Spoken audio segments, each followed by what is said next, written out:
li nga xam ne nag léegi bi ñuy door à la plupart loolu aussi protocole da ko laaj il faut ñu njëkk ñi ki nga xam ne mooy monsieur le maire di ko tàggal wala représentant bi fi ne bu ñu fi paree teg ci ki nga xam ne moom mooy représentant préfet bi di ko ne bismillah teg ci ki nga xam ne aussi mooy représentant des associations sœurs mooy ki nga xam ne coach ci lu muy wax toujours de monsieur de l'élégance wax nga lu rafet parce que l'élégance bi nekkul ci yére yi mais man dama jàpp élégance bi ci xel bu rafet bu mu yor Samy Diakhaté ku am xel bu rafet la doyen bu baax la donc ñoo koy ne bismillah Samy soit le bienvenu bu ko defee ñu ciy teg ki nga xam ne mooy le président de l'ADAM nag defe naa Matar am na lu mu ci wax ñoom communicateurs yi sëñ Mara Mbaye am na lu mu ci wax Kocc am na lu mu ci wax te ku nekk ci ñun am na loo xam ne yore na ko ci xolam te xam naa lu sell lay doon di nekk ci xol yooyu te sell moom moo tax tey jii yàlla indil ñu ko muy nekk première sortie moom nag ñi nga xam ne membre du bureau exécutif bi membre yi du ma lim juum mais ñëpp ñu ngi teew donc loolu lu am solo la ci ren li c'est un fait très marquant nekk na loo xam ne dootuñu ko fàtte ça c'est une date boo xam ne inoubliable dans l'histoire de l'élevage du Sénégal mooy xale boo xam ne xale la mais ay loxoom set nañu muy Fadilou Keita yàlla nag moom mooy fal na ko na ñëpp nekk ci gannaawam au service de l'élevage li gën a baax ci def mooy ko am kóllëre gi mooy tey jii ci nga xam ne mooy Abou Kane aussi nekkoon na fi am na lu mu jot a def am na lu mu liggéey donc Fadilou ak équipe am dañoo ñëw dans la continuité ils s'inscrivent dans la continuité donc loolu lu am solo donc Fadilou yow ak sa équipe ñu ngi leen di ñaanal dina leen soyez les bienvenus ci 4e édition ren li bu ñu jógee ci seen Fadilou dinañu ñëw ci ki nga xam ne kenn la ci ñun muy Djibi Wade di vice-président RENADES mais mënuñu tëdd Djibi Wade aussi bañ a tudd ki nga xam ne mooy Oumar Sow bañ a tudd Reera li nga xam ne moom mooy Kër Massar bi Yëmbal mais Djibi Wade damay ne sax Sangomar Djibi Wade du Reera kese parce que Djibi Wade fekkee bi Guédiawaye banlieue bi c'est parmi les premiers éleveurs laadum loolu man dama ko fekkee dama ko teew Djibi kenn la pionnier la ci élevage donc Djibi ñu ngi laan bismillah sois le bienvenu à la 4e édition de ren li bu ñu jógee ci seen Djibi dinañu tudd nag ki nga xam ne jot nañu waxam léegi bi ñu tuddee muy le président sortant président FENAFO nekku fi mais am na koo xam ne aussi genn wàllam la mbokkam la xaritam la muy Nourou Anne Nourou bokkuma yar bi mais Nourou da di nit koo xam ne ku jullite am na ku ko fi wax léegi donc boo nee ku jullite rek defe naa dajale nga lépp ci moom parce que jullit ni mu war a mel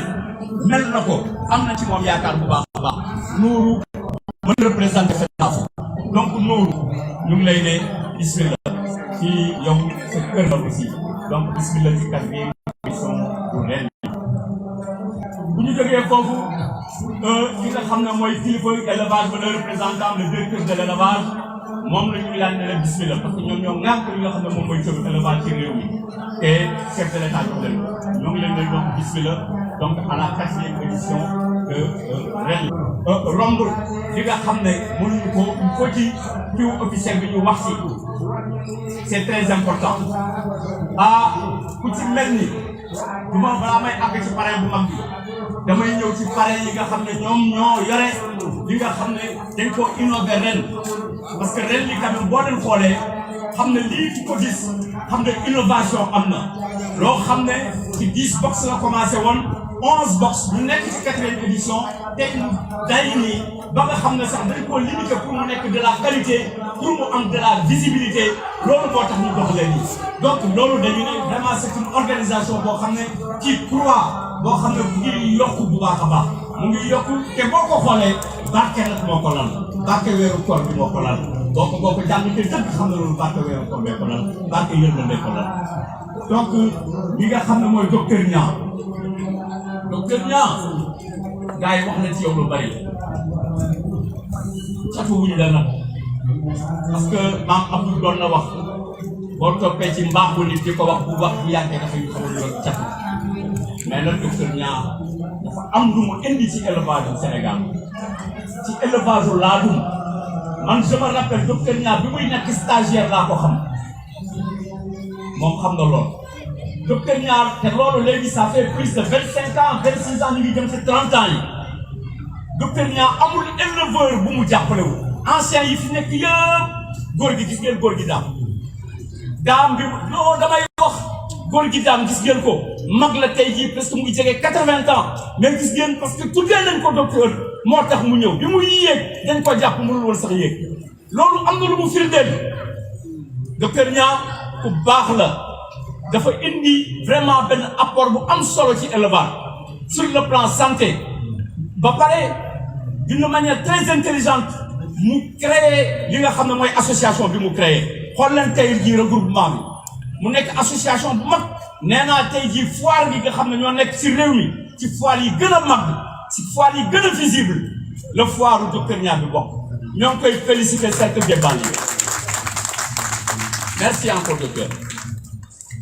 bu ñu jógee ci docteur Niang dafa am beneen pare boo xam ne nag xale la mais man li ma gën a neex jotuma ko xam bu baax a baax mais Matar Kocc ak Mara da ngeen ci wax lu am solo maa ngi lay déglu bu baax a baax taalibeem ngeen wax taalibeem c'est très important taalibe Cheikhul Khadim kooku jar na ñu koy fësal fu mu mën a ne parce que exemple lay doon royuwaay lay doon pour xale yi Massaer Sylla defe naa kenn réerewul mbir ci apport bi nga xam ne très positif boo xam ne indi na ko ci Géejawaay parce que nag defe naa maal bi muy jënd maal nit ñi di wax 15 millions nit ñu bëri nee nañu xale bi xamul li muy def booba bi mu ko fi dugalee defe naa am na apport boo xam ne indi na ko ci élevage gën na yaatal élevage bokk na maal bi bokk ko éleveur yëpp tey jii loolu defe naa am na incidence yu positive yoo xam ne indi na ko ci élevage nit ñi gis nañu njeexital yoo xam ne def na ko ci élevage donc Massaer nag di doomu Géejawaay donc lii foire bi nga xam ne moom mooy 4e édition ren li biram la mbiru boppam la moom ko moom parce que il s'identifie à ça donc Massaer vraiment yokk say bokk ak ñi nga àndal délégation bi nga àndal ñëpp gis nañ ko dina la bismillah sois le bienvenu à la 4e édition de ren li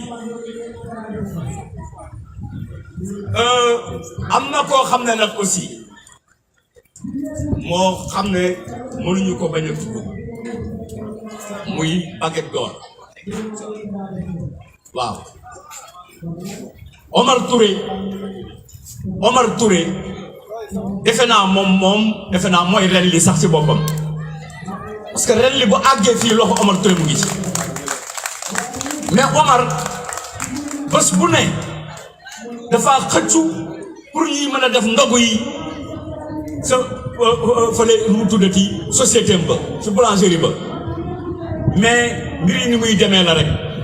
ren aussi daf ko xëccoog xale yi ba nga xam ne ren insha allah bëgg nañu bu mbir mi bu ñuy ndogu ji ñëpp dem fa ndogu ji foofu nekk na un grand monsieur dans l'élevage mais un grand monsieur aussi boo xam ne ci domaine boulangerie parce que am na loo xam ne indi na ko ci Géejawaay indi na qualité ci Baguette d'Or ci Géejawaay donc Omar ñu ngi lay remercier encore une bonne fois amuñu les mots pour te remercier ñu ngi lay ne sois le bienvenu yàlla na dund bi yàgg te yokk njëriñ li yokk barke bi yokk bu ñu jógee foofu dama bëgg nag remercier waa ren li nag boo leen di remercier da ngay remercier Dambay président Dambay kóllëre dafa am solo président Dambay nekku fi dañuy ne picc ci kaw la ne mais xel baa ngi ci suuf Dambay mu ngi fële ci Italie mais xelam yëpp mu ngi ci kii bi fi mu nekk nii war na ma à l'instant T mu ngi suivre li nga xam ne moom mooy cérémonie officielle bi mu ngi suivre li nga xam ne moom la bokkam yi surtout secrétaire général ak ñoom Taxi ak ñoom Laay Wàdd ci li nga xam ne Moustapha Mbow ci li ñu nekk ku lim nag juum mais damay ne bureau exécutif bi yëpp ñi nga xam ne mooy membre ren li yëpp ñu ngi leen di féliciter di encore une fois féliciter le bureau exécutif di féliciter exposants yëpp di féliciter jigéenu ren yi fàttewuñ ci kenn fàttewuñ ci kenn di féliciter xale yi bàyyiwuñu kenn dama yaakaar nag mbir maa ngi doog a door parce que nag ki nga xam ne nag mooy le grand parrain dama bëgg jàkkaarloog moom le grand parrain di major Ousmane Sène gars yi di ko wax docteur Ousmane Sène yelloo na sax titre boobu Ousmane dañuy nit koo xam ne d'abord dañuy njëkk a wax ci personnalité parce que loolu j'ai vu que nit ñi ñu ngi appesantir ci loolu et ça c'est très important la personnalité d'un individu la dignité d'un individu Ousmane c'est un homme très digne nekk na koo xam ne très sociable ci li muy liggéey li mu ëpp li mu ciy def action sociale la ciy doxal donc Ousmane nekk na aussi ci élevage ki nga xam ne bi muy Sangomar wax na ko léegi jébbal legge yi am na ci loo xam ne da koo def lu am solo da koo def avec beaucoup de démocratie j'ai été à ces élections c'est des élections yoo xam ne transparentes la ko organisé jéemu ci xëccu jéemu ci def ba nga xam ne keneen mën a ñëw jël présidence bi Ousmane am na lu nga xam ne indi na ko ci banlieue yi indi na ko ci yëmbal waaw élevage yu yëmbal bu àggee fi mu àgg Ousmane ak bureau exécutif bi nag ak membre yi nga xam ne ñoo nekkoon seen association bi fu mu mën a toll Ousmane loxoom gi ci biir xelam bu rafet gi ci biir personnalité gi ci biir parce que njiit loo jiite rek sa personnalité da ciy feeñ ton moi da ciy feeñ donc Ousmane dafa am loo xam ne lu rëy loo xam ne liggéey na ko donc bi nga xam ne bi xale yi demee ba xalaat indi ko tudd ko ne moom la ñuy parrainer dama ne loolu c'est un bon choix y a pas meilleur choix que Ousmane daaw bi ñu jógee Sibéru la ñu jógee ren ñëw ci Ousmane defe naa cereeg meew la rek tot la ko wax voilà cereeg meew la jaxasoo na Sibéru Ousmane moom beneen cereeg meew la donc Ousmane dañuy ne di la ñaanal nga yokk di góorgóorlu nag barkeel na ba pare nag mais nag yàlla na barke bi yokk parce que nag njiit du question que rek jiite nga physiquement ou moralement benn association déedéet njiit dañuy nekk koo xam ne da ngay rafet xel tëddee njaaxaay nga xam ne ku mën a ñëw association yëpp nga amal njëriñ parce que tey jii ñun Renli bi Ousmane presque c'est un membre de Renli mën naa ne ci président wu Renli la bokk Ousmane boo jëlee bu docteur Niang ci président yi lay bokk boo jëlee bu Fadilou bu Adam ci président yi lay bokk parce que xelam bu rafet la ñuy déglu la ñuy taataan conseil yu rafet da nga koy am di ko séddoo l'ensemble des membres des acteurs de l'élevage de ce pays-là Ousmane jaajëf sois le bienvenu lii yàlla na doon njiglaay yàlla na doon sa njiglaay yokk say bokk waaw kontaan nañu torop mënuñu wax nag lépp parce que aussi ci koor lañu ne il faut ñu tënk mbir mi ba nga xam ne timing bi ñu xaw ko respecté tuuti malgré que ñun xam nañu ne que à chaque fois ça déborde un peu mais nag dañuy ñaan yàlla nañu yàlla may ñu fekkee déwén yu bëri ñu fekkee waat 5e édition bi vivement la 5e édition de la foire de Renli donc camarades maa ngi exposants yi ak ñëpp ñu ngi leen di féliciter nag surtout que communicateur yi nga xam ne ñoom ñoo fi nekk traditionnel yi bi nga xam ne seen doyen moom moo nekk nii ñëpp ko xam Matar Sengaay Mara ak ki nga xam ne nag mooy bay balaay fàttewuñu la Kocc nag wax noppi donc ak ñi nga xam ne ñoo yore réseaux sociaux yi parce que ñoom ñooy silo communication bi donc loolu lu am solo parce que ñii kat ñoo yore élevage bi sans la communication élevage bi day dee waaw élevage bi moom sans la communication xam ne li ngeen bëgg doo leen ko am donc ñu jara jaajëfal lañu vraiment ñoo ngi leen di leen jërë ngeen jëf merci. jërëjëf président merci beaucoup kontaan nañ trop macha allah. merci. wax bi gudd na d'accord mais am na solo trop ci foofu la Cheikh Aïdara egsee léegi bergerie Al Khoureychi waaw di nit ku baax moom itam ko nga xam ni bërki démb ci élection Adam yi wane na ko fa ndax ñëpp wooteel nañ ko massivement mu jàll ci poste bi mu doon laaj. merci beaucoup. jërëjëf Koj. waaw. Moustapha Anne dafa représenté ku mag ci élevage laadum muy président Abou Kane président FENAFO nit la ko nga xam ni moom itam vraiment tette na élevage bi ba yëgsil ko fii li mu ci liggéey itam mi ngi ni fàng kenn du ko jeex mais Fallilou mii teg cin li mu ba xeeñ xunnu neex boo toggee dina neex incha allah yal na la yàlla gunge. waaw Sangomar ki nga xamante ni tamit mooy Cheikh Aïdara bergerie Khoureychi ànd na ak délégation bu mag ñëw fii ci Guédiawaye kon Cheikh Aïdara dalal ak jàmm ndax foire bu ma dem bu waxtu julli jotee tubaarkalla macha allah sama xel ci yow lay dem ndax da ngay jël ñaari box bii nga def ca xar ya bii nga def ca jàkka ji ñuy jullee Cheikh Aïdara jërëjëf waaye Sidi Baara taalibe Cheikh Abdoulaye Mbacké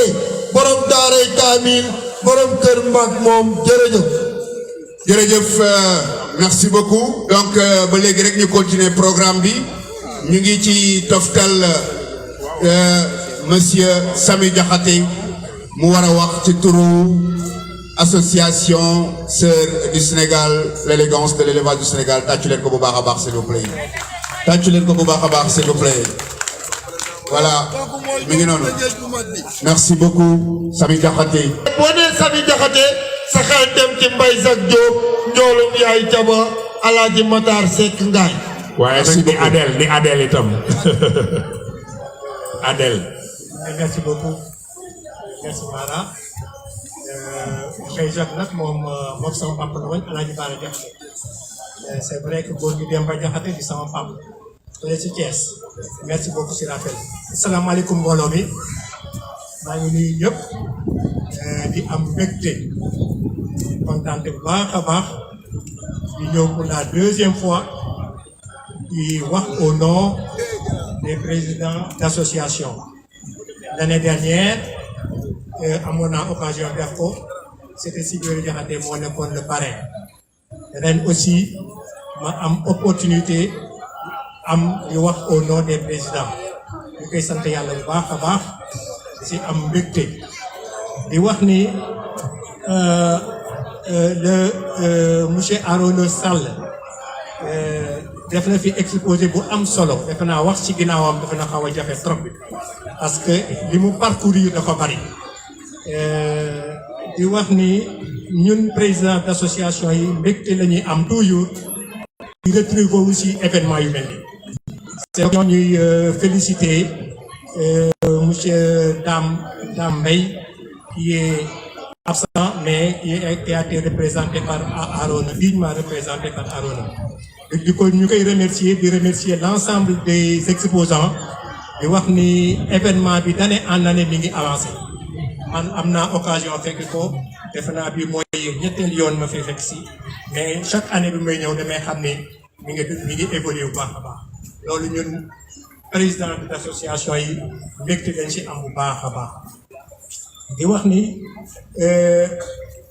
événement bi dafa am ñoo xamante ni ñoom lañ ko jagleel mu nekk parrain principal bi di docteur Sène mu nekk koo xamante ni liñ ci wax ci moom man moo xam ne ci teg mais lu bari bi ma koy xam yàgg na yàggul je me rappelle toujours benn cérémonie benn rencontre boo xamante ni l'enseignement l'avait initié à Goudrec c'était la première fois may wax ma koy gis mu def intervention ma ni mais qui est cet homme intervention bu pertinent bu ànd ak engagement ak voilà ma ni kii kan la ñu présenté wu muy docteur Sène c'était la première fois ma gis ko au Goudrec beneen bi mooy bi ñuy mettre sur pied le réseau national des éleveurs je me rappelle à l'époque moom Matar Sy moom la àndaloon ak Goudrec vraiment ñu def intervention yu am solo donc ñu ma am occasion pratiquer encore si réseau national des éleveurs du début ba fi ñu nekkoon nii mu nekk un homme vraiment de valeur un homme engagé ñu koo xamante ni man personnellement li muy communiquer ak moom bari na trop et chaque fois quand je l'appelle il m'appelle toujours mon nom parce que yaayam Jaxate la sant man Jaxate la sant donc mu nekk nit koo xamante ni c'est un homme de valeur li ngeen ci wax vraiment que ñu amul lenn lu ñu teg ci docteur Niang docteur Niang aussi la même chose docteur Niang vraiment mooy parrain catégorie sujet adulte yi donc mu nekk koo xamante ni vraiment c'est un homme de valeur koo xamante ni élevage bi daf ko soxla bu baax a baax man ma xam ni mi ngi ci dox ay tànku yu am solo ay chaque fois suñu waxtaan ak moom damay xam ni yitteem yëpp mooy lu doxal élevage donc boo amee ku mel noonu vraiment da nga koy mettre en exergue et puis exploiter aussi potentialité yi nekk ci moom dafa am solo ñu teg si aussi un jeune koo xamante ni damay wax Latir aussi li ngeen ci wax moom benn affaire la sànq da ngeen di wax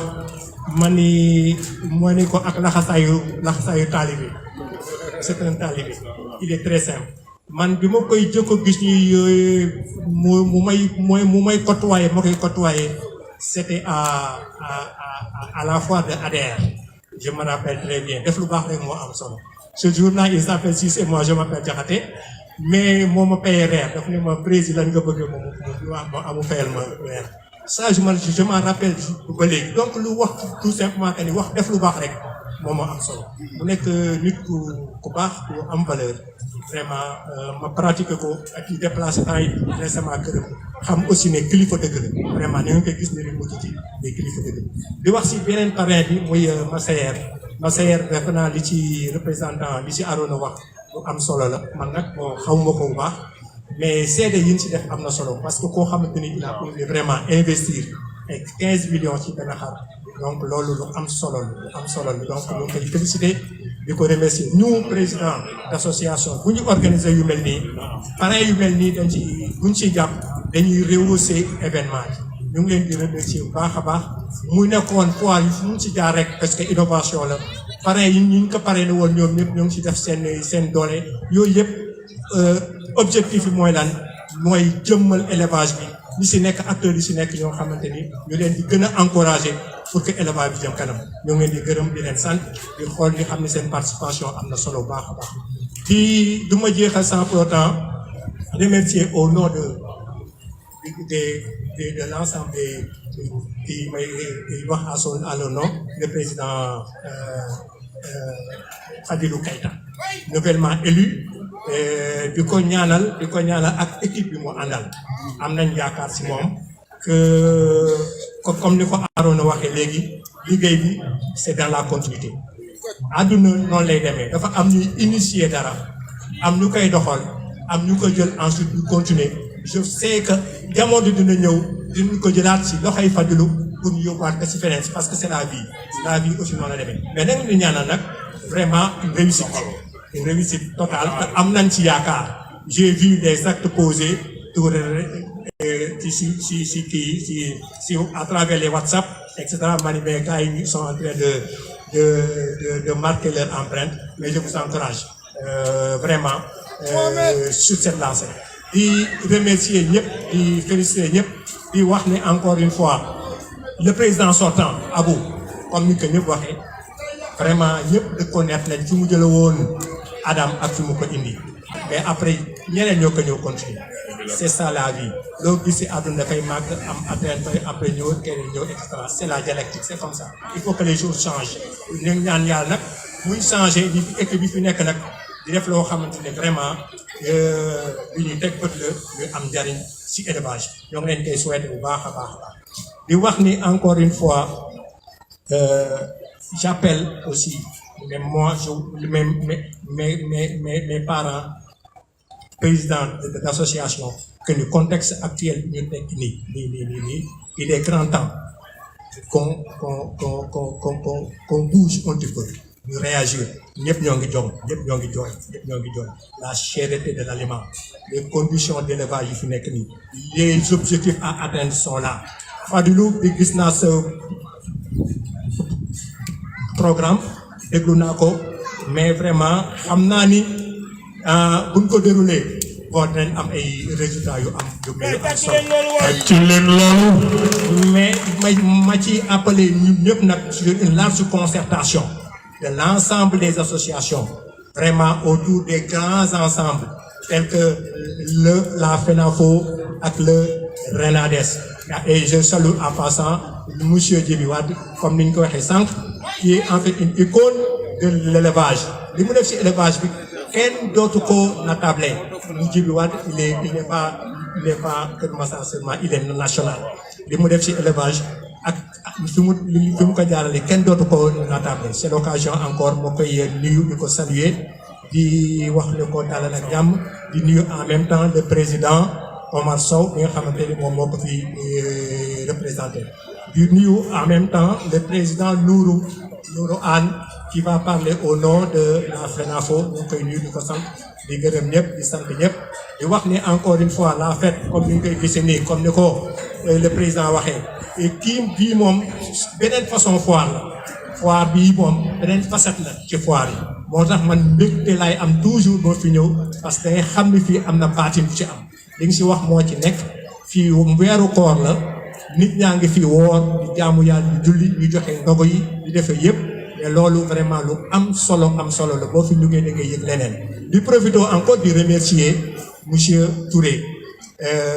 ba baguette bi yore baguette doon daa waxoon naa ko fii ne ko Touré la sant moom moo yàq affaire mais damay ragal man jaxate su ma ñëwee ndogu si mais vraiment du ma fi gis dara parce que ñoom ñu sant Touré mais di ko remercier bu baax ah kay xam nañ vraiment li ngi leen di apporter chaque année même wax bi lay nekk li ñu wax naan xëy baax yomb na mais li jafe mooy nga gis mais chaque fois maa ngi lay gis ñu am même CD yi ça veut dire que bi ngeen di accompagner affaire bu sérieux la bu sincère vraiment ñoo ngi si gërëm di la sant. du ma terminer rek comme vraiment sans pourtant remercier les communicateurs traditionnels comme les communicateurs au niveau des réseaux sociaux parce que effectivement comme on dit loo gis ci àdduna communication daf ci am solo comme on dit qui gagne la communication gagne la bataille donc maa ngi di remercier yéen yëpp di teg remerciement bi ci kaw loxoy Matar Seck mu nekk seen doyen mu jotuli ko ñëpp di leen gërëm di leen sant à Rally 2023 inchallah yal na yàlla may ñu fekk nga daal ko jërëjëf. jërëjëf président Samy. merci. kaddu yi am na solo waaye nag ku nekk loo def ci élevage tey di nga ko dégg. Tyson dafa jóge Thiès ñëw di fi ami doom ba jur Tyson Junior jur maal bu ñu naan Khalifa Abdourahmane Fall moo ko yoroon mu jur benn jeune maal mu dugg loxoy Sidi Bara Seck mu tudde ko Abdourahmane Fall ñu di ko woowee Abdou Fall Sidi Bara yor ko yor bu rafet bokk koog ñépp ni ku am femelle bu baax rek boo indee mu tëbal la looy fayeeku mu ni yàlla tere dama bëgg xar mi barkeel ca la ngañ jenn jeune éleveur booba motoom la yor di wër xar yi mu may ko tëb mu judd lu xurey sin bi nga xam ni moo demoon bergerie Noflaay kër Lamine Diagne ñu jaay ko Cheikh Diagne mu nekk maal bi gën a cher Abdou Fall moomee moo tax tey diggante Sidi Bara Seck ak Birane Gaye dëgër lool ndax mooy bàyyi Pam Ndaw bu Carrefour des champions te Pam Ndaw ci loxoy Sidi Bara la juddoo mu jox ko Birane Gaye kon xar fas na fi ay kóllëre yu nekk waaye Sidi Bara li jaar sa loxo itam vraiment bokk nga koog ñëpp li ci kanam nag rawuti bët ndax xam naa ni yàlla na la fi yàlla bàyyi mais di nga def ci élevage leneen ñuy profité ci loolu Baye Dame Ndiaye mii pënë Baye Dame Ndiaye pënë lañ koy wax moom rek boo ci boolewul pënë ji mere na la ñu ngi lay nuyu di la ñaanal nga gën a gudd fan te yàgg fi ndax ku baax nga ku am kóllëre moo waral tey docteur naa di jóg nga ni ko li may mag dinaa ànd ak yow Omar Touré nag xaw ma yow la salaam di moins Tafa Baawa tudde woon fas wa xawma du yow waaye am Tafa Baaw bi mu nekkee Grand Moulin amoon na benn gagnant bu tudd Omar Touré doomu Soleil de Minuit la woon. jërëjëf. merci. merci beaucoup ñu déroulé ba léegi rek le programme officiel ñu ngi bëgg a jox kàddu gi nag ki nga xamante ni moom la yàlla jiital tey comme ni ko président Samy Diakhaté waxee woon léegi moom la yàlla jiital tey ci kanamu Alliance pour le développement et l'amélioration des races sa première sortie tey Fadilou Keita que je demande d'applaudir très fort s'il vous plaît. kooku mooy. waaw kooku. man Mara. Alaaji Matar xam nga nu ma ko tudde borom ñulub bu xeeñ bi. dëgg la Alaaji Matar xeeñ neex. xale bii ñu woo tey mooy ki nga xam ni fekkewul indépendance réew mi. yal na ko yàlla lafal cat. xale bii ñu woo tey. macha allah. mooy ki nga xam ni daa bëgg a rooti ñëw sot ci ndaal Adam. macha allah. xale bii ñu woo tey. tubaarkàlla macha allah mooy garder la constitution de Mouto. kan la remplacer ki nga xamante ni ca dëgg-dëgg daal mooy ki nga xam ni mooy Abou Kane di doomu réew mi. waaye waa leeral élevage Amadou Mbaye tey sama yaram daw na li daw sama yaram mooy xale bii moo ni maa bëgg a ànd ak Issa Saka maa bëgg a ànd ak Omar Cissé waaye maa bëgg a ànd ak jigéen ju mën góor maa bëgg a ànd ak Cheikh Aïdara borom julli waxtu wi juróom waaye ca dëgg-dëgg kii mooy sëñ Fallou sa turandoo moo fi jëlee ràmm jëlee fi naan sebet jëlee fi jàmb rakkal jëlee fi sol menn bubb moo bokk ak Cheikh Abdoulaye moo bokk ak Cheikh Modou Moustapha moo bokk ak sëñ Saliou moo bokk ak Soxna May moo bokk ak ki nga xam ne mooy Cheikh Mourtala ambassadeur bu mag ba dama ni ku def dégg ku deful doo dégg dara ku def dégg kan la ñuy waaj a jox kàddu gi ki nga xamante ni bu fekkee woon indépendance tey réew mi du am CFA première sortie fan la ko defee Guédiawaye ci association boobu nga xamante ni joxew ñam chaque jour yam ajjuma cere samedi ginaar dimanche laax nañ leen bokk ak noy déglu ki nga xam ni ca dëgg-dëgg mooy ndaanaan bu mag boobu di Fallou Kay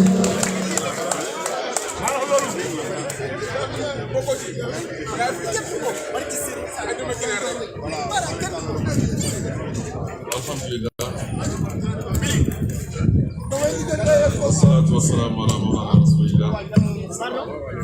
وعلى آله وصحبه أجمعين ربي اشرح لي صدري ويسر لي أمري واحلل عقدة من لساني يفقهوا قولي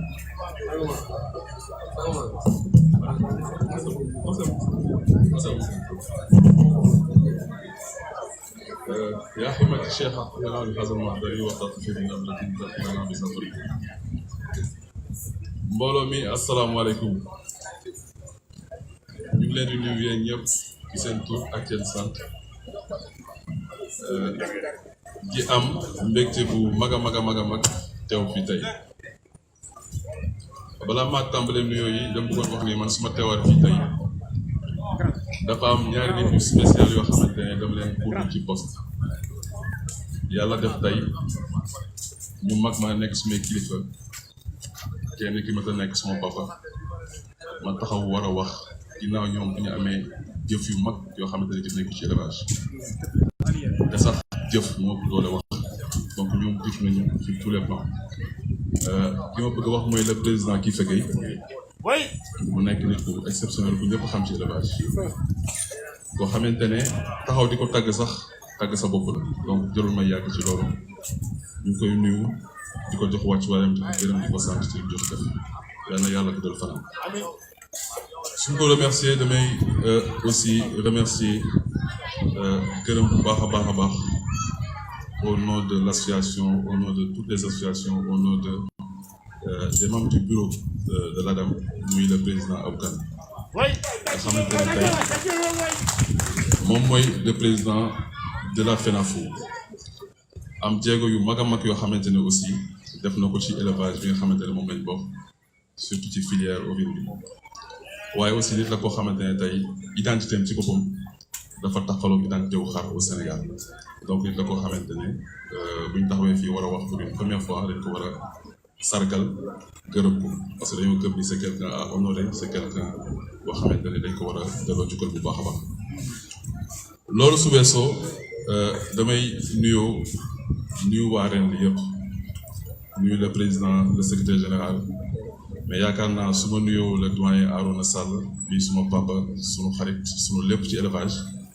yaakaar naa nuyu nañ ren lii yëpp donc nuyoo bi ñu koy teg ci loxoom. ginnaaw loolu ñu nuyu éleveurs yëpp ñi nga xamante ne tey ñoo dajaloo def seen ay effort indi seeni xar cotiser jël ay chapiteaux teg invité ay nit moo tax tey sponsor mën a am moo tax directeur de l'élevage mun fay ñëw moo tax communicateur traditionnel mën a wax moo tax ñun ñëpp ñu mun fay ñëw hospital donc exposant yëpp ñu leen di nuyu leen gërëm di leen sant. bu ñu jugee ci loolu aussi tribune bu mel nii ku jàkkaarloo moom sa wax du yomb tribune boo xamante ne ñoom Ba Dame Ndiaye ñu ngi fi toog tribune boo xamante ne ñoom Père Sidi Bara ñu ngi fi toog Père Djibi Wade Père Arouna Sall sans compter les parents yi nga xamante ne kenn ku ci nekk rek suñu kilifa nga si des sunu ay frère lañ ku mel ni docteur Niang nit la koo xamante ne jarul ñuy wax ci moom lu yàgg ndax ñun ñëpp xam nañu valeur am teewaayam fii rek am na lu bëri loo xam da koy junj waaye suñu conseil la suñu référence la ci élevage docteur Sène suñu xarit la bi ñuy xamante ça fait des années ci ginnaaw lu wér la te moom sax ak Pape Anne sax d'ailleurs yaakaar naa moom laa njëkk a gisee ko bokk na ci ñi njëkk a xam ci élevage mais aussi remercier féliciter le parrain Latir ak le parrain Massaer Sylla nga xamante ne ay frères lañ sunu ay naataangoo lañ ci âge mais daanaka ñu ngi def ay jéego yoo xamante ne képp ku leen tuddee mbir aussi war nga leen ko tuddee donc loolu ñu siy gërëm bu baax ñi nga xamante ne ñoo ko tuddee mais leen féliciter ñoom leen encourager ci posture yi nga xamante ne jox nañ leen ko tey. dama bëggoon wax ni délégation bi ma àndal tey man maay wax ci turu bureau de l'Alliance sénégalaise pour le développement et l'amélioration des races mais maa ngi ànd ak suñu premier vice-président bi nga xamante ni ñëpp xam ngeen ko muy Issa Saka. waaye aussi ñu ngi ànd ak le deuxième vice-président de l'Alliance pour le sénégalaise pour le développement et l'amélioration des races muy monsieur Cheikh Aïdara bi koy am maa ngi ànd ak notre sœur Diatou Coulibaly bi nga xamante ne ñu ngi ànd ak tête de file ci secrétariat à la communication et marketing mooy Omar Cissé ànd ak suñu grand frère bi nga xamante ne tey moo war a wax ci turu Aboukan ci wàllu FENAFO bi Moustapha Am waaye aussi ñu ngi remercier l'ensemble des présidents d'association président Souleyrou président si président Samy nga xamante ne suñu kilifa suñu référence si suñu waxtaan bu bëri la ci élevage ak yeneen président yi fi toog yëpp mais aussi ak sponsor yi fi nekk yëpp ñu leen di remercier leen gërëm ci bés yi. ginnaaw loolu yëpp su weesoo nag tey man dama bëgg déjà sànni kàddu ci thème bi nga xamante ni wax nañ ko thème bi li muy renvoyé rek mooy ñun ñëpp goxaat yi ni ñu organisé wu ci suñu secteur bi suñu filière bi yore ay association yenn yi gën a mag yenn yi waaye boo ñëwee ba Guédiawaye aussi di ci fekk association bi am solo man Guédiawaye dama ko xam particulièrement parce que am na ay temps su may xaar marché Mame Diarra bi la nekkoon ñi nga xamante ne tamit ñoo samba ànd te yàlla tax aussi ñoom Ndiaga Poulek ñoom Samba Naar ñoom Paline Badiane xar yi ma njëkk a jënd moom moo ma jaay benn bi donc Guédiawaye xam naa fi bu baax a baax buñ fi nekkee nag tey am fi association yu bëri am organisation yu bëri yoo xam te dañ fi œuvrer c'est parce que mbir mi moo dox c'est parce que intérêt yi bëri na c'est parce que envergure am na c'est parce que challenge am na c'est parce que yaakaar bëri na c'est parce que am na lu bëri loo xamante ne ñu ngi koy ut te incha allah amaguñ ko mais yaakaar nañu yàlla ci jéego yi nga xamante ne ñu ngi koy def incha allah ñu am. thématique bi li muy renvoyer aussi mooy intérêt wu dajaloo parce que ci doole ci dajaloo nga mën a amee benn jëm. ci dajaloo nga mën a amee doole parce que boo dajaloo mbooloo bi su bëree rek di nga ci fekk compétence di nga ci fekk expérience waaye di nga ci fekk lépp loo xamante ne war na mu am jeexital ci dundu éleveur yi en tant que simple praticien mais en tant que aussi acteur de développement. ñu ngi fi wax sànq ay projets yu ñu am tey alliance pour le développement et l'amélioration des races dafa nekk association boo xamante ne gox-goxaat yi bu fa ñëwee. day wax ci casquette yu bëri ndaxte daanaka képp ku bokk ci association gox-goxaat rek nekk nga membre ci biir alliance sénégalaise pour le développement et l'amélioration des races donc tey bu ñu taxawee di wax fii rek dañuy jaaxaloog suñuy papa ak suñuy kilifa mais dañuy jaaxaloog suñuy ay membres association parce que ñu si bëree bëri aussi ay membres Adam lañ leen wax ni Adam boobu nga xamante ne fan yii passé renouvelé nañ bureau bi ñuy ñaan yàlla bureau bi yàlla may leen ndam ñu ànd ak éleveurs yëpp liggéey ànd ak association sœur yëpp liggéey ñi leen di xamal rek que ni am na projet yu mucc ayib yoo xamante ne luy laal wàllu élevage la lu ci mel ni projet de création d'une société boo xamante ne day nekk société bu mag boo xamante ne day am activité économique parce que war ñoo yem rek léegi ci exposé ay xar bu ñu paree fu nekk dem te sax koo si ne 10 000 francs la aliment di jar mooy dafa cher éleveur bi acteur de développement la dafa jot tey ñu retourné waat mbir yi recentrer mbir yi autour de l'éleveur bi nga xamante ne tey moom mooy daj ay coono mooy sàmm mooy jënd mooy daj lu nekk vulgarisation élevage siiwal xar siiwal laadum dafa nekk loo xamante ne de manière linéaire ba ilaa yawmi diin dañ koy def bu nekkee foire kese incha allah ba ilaa yawmi diin dañ koy def waaye jot na tamit ñu toftal ci yeneen yoo xamante ne mooy tax éleveur bi liggéeyam état mun ko gën a reconnaître éleveur am gox goxaat bi gën ko xam mais aussi mbir yi gën a am jeexital leneen li nga xamante ne aussi bëgg naa ko wax bëgg nañ aussi teg une très grande coopérative boo xamante ne coopérative éleveur yi lay nekk tey ñu ngi wax ci problématique cherté aliment bi aliment bi sac bi 10 000 lay jar semaine bii ñu ngi waxtaan ak benn kilifa boo xamante ne man ak Issa ak Omar ñoo fa ànd boo xamante ne dafa xam élevage suñ turam ñëpp dañu xam kan la mais jaru ko yaakaar naa mu ne ñu est-ce que xam ngeen ni saaku ngooñ bi moo gën a cher aliment parce que aliment bi complément ci la war a nekk donc c'est pour dire ngooñ bu demee ba 2 sacs mën a tolloog saaku aliment bi nga xamante ne ay graines la parce que tey ay graines boo soxaloon garab tey graines yi ngay jël di ko jaay lu gën a cher mbopp bi aliment bi moo war a gën a moins cher donc loolu dafay poser question yu bëri cherté aliment bi dafa am paramètres yu bëri yoo xamante ne dañ cee mën a laal xam ci am ci information yu wóor soog cee mën a wax mais bi nga xamante ne moo ëpp doole ëpp solo pour ñun éleveurs yi ak ñi nga xamante ne dañoo dajaloo en tant que association mooy question yu war a poser suñu bopp mooy tey ñun naka lañ mën a fexe ba am loo xamante ne dañ koy mën a teg ci loxo éleveur wala am loo xamante ne dañ koy def ci ay pexe ba aliment bi ñu bañ koo subir comme ñu koy subiree ngooñ bi naka la ñuy fexee ba mu gën a wàññi en tout cas des associations yu mel ni Adam si objet de création bi boo ko xoolee uti ay intrants di ko stocké ak fexe ba éleveurs yi jot ci aliment bi ci prix bu yomb loolu dafa bokk ci li nga xamante ne moo tax a jóg association donc question wu cherté aliment bi day interpeller benn plaidoyer bu ñu war a am envers les minoteries waaye aussi ñun aussi en tant qu'association dañu war a poser wu ay questions xool ni nag léegi jot na ñu commencé am ay tool di bay waaye aussi fexe di jënd aliment ak lépp loo xamante ne jur gi da koy soxla di ko lekk di ko mën a jox suñu éleveurs yi pour mbir mi gën a yomb donc responsabilité c'est du côté de l'État pour la législation c'est du côté des minoteries mais aussi c'est du côté des associations et des structures laitières yi nga xamante ne ñoom ñu leen ko ñu ñëpp wax ji mënu ma ko guddal li may def rek mooy jeexal par remercier suma grand frère communicateur traditionnel yi nga xamante ne ñëpp ñoo ko bokk ñoom Alioune ñoom Bédi Ñanoor fii moom suñu fi toogee ñëpp lañ xam quoi bu ñoo séré fii diñ fi jógee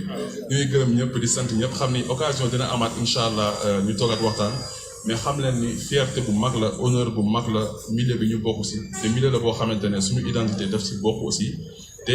amul dara loo xamante ne incha allah ñu ngi koy am comme activité fekk na moom moo ñu gënal milieu bi parce que milieu bi li ci nekk jaamu yàlla la te yonent sallallahu alayhi wa sallam moo ne man lam yaxtamma amral muslimina fa laysa minna képp koo xamante ne doo itteewoo mbiru jullit yi wala mbiru doomu aadama yi bokkoo suñu te li ñuy def jaamu yàlla la donc ñu ngi ñaan yàlla sur ce yàlla jàppale ñu assisté ñu nañu ndam ñu réussir incha allah asalaamaaleykum. Merci beaucoup. ngeen tàccuwaat ko bu baax a baax s'il vous plaît ñu déroulé la cérémonie maa ngi jox kàddu gi ki nga xamante ni wax naa ko sànq nekk kilifa ci li nga xamante ni moom mooy élevage mais l'homme que tout le monde porte dans son cœur. Je veux nommer le vice-président du réseau national des éleveurs du Sénégal, monsieur Djibril Wade. Inch'Allah, Djibril Wade. ndeysaan Djibril Wade am na lu mu bëgg a wax koy ci loolu dañuy profité parce que dafa am ñoo nga xam ni dañu fi nekkoon ak ñun ku mel ni Cheikh Diba waaye ku mel ni Issa Ndoye bu ñu tuddee réseau national des éleveurs da cay feeñ waaye soxna Fatou Doumbouya itam ñàkk borom këram ñu di leen ñaanal ñoom ñooñu yal na leen yàlla yërëm xare leen ca àjjana firdawsi ñu nuyu bu baax suñu xarit suñu doom di président ANEAPS association des éleveurs pêcheurs et pêcheurs et agriculteurs kooku mooy Mohamed Faye ñu ngi leen nuyu bu baax a baax. Souhaiter la bienvenue. Président Djibril Wade li ñu doon wax ci moom loolu rek la feeñalaat léegi à travers li ma doon wax nee na ma coach tey dañoo waxtaan fas yéene rendre hommage kenn ci ñun bokk ci les militantes de première heure bu Renades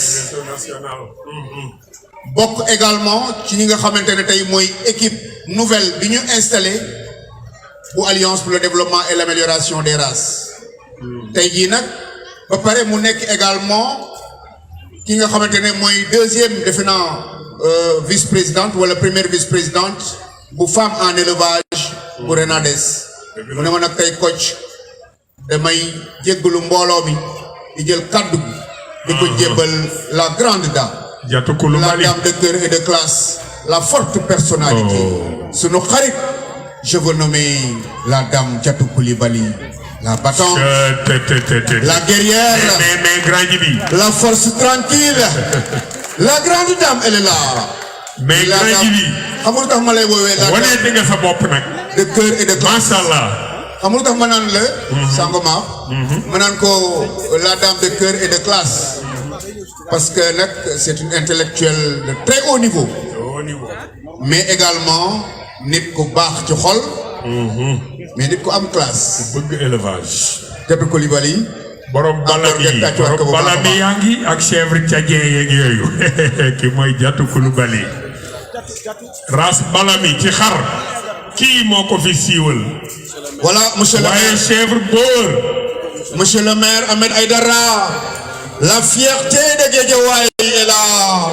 ànd ko ak notre ami notre frère Abdou Koli Allahu akbar Ahmed Aïdara monsieur le maire de la yaakaaroon ne communicateur mënul am dara ndax na boppam c'est le maire de la ville de Guédiawaye il est là en chair et en os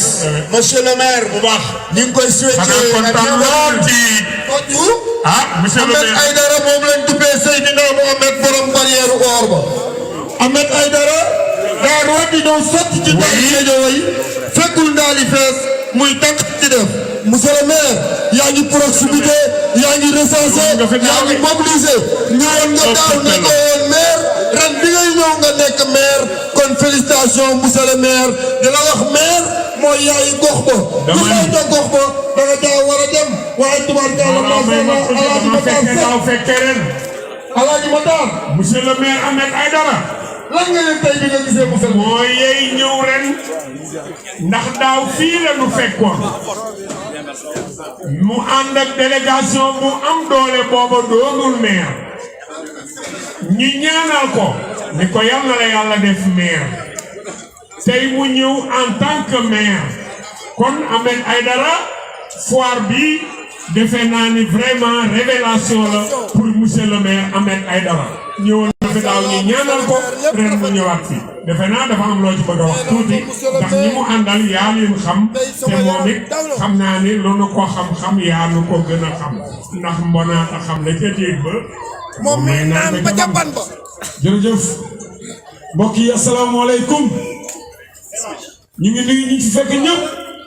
di wax ni lii sagu Géejawaay la li ngeen def fii lii sagu Géejawaay la daaw bi muy wut fii la ñëw ngeen ne ko balaa nga fi ñëw yàlla nga nekk maire tey jii mu nekk maire lii bu ko yëgalu sax da ciy ñëw yëfam la mi ngi ànd ak délégation bu mag ñu ciy jiital chef de cabinet bi di Ousmane Sow mi ngi ànd ak monsieur le maire Omar Ndiaye mi ngi ànd ak surtout Cheikh Omar Foutiyou Tall Souleymane Thiam mi ngi ànd ak délégation bu mag ñoom aussi la ñëpp jërëjëf ku la joxe cër kenn la jox cër ñun ñoo yor kàddu kilifa gi moom suñu lépp la yéene seen lépp sama kàddu yëpp mën nañ la ko jox nga doxal jërëjëf. sa kàddu bi yàlla ko yóbbu ba fa mu bëgg a yegg. merci beaucoup léegi nag mesdames et messieurs ñu daal di taataan kàddu yi nga xamante ni moo war a rotee ci ki nga xamante ne tey moo fi war a représenter le réseau national des éleveurs du Sénégal Diatou Coulibaly. koccu balaa Diatou Coulibaly dugg lii mooy wane ni parité baax na ci réew mi ndax bu góor ñi jëlee ay kaddu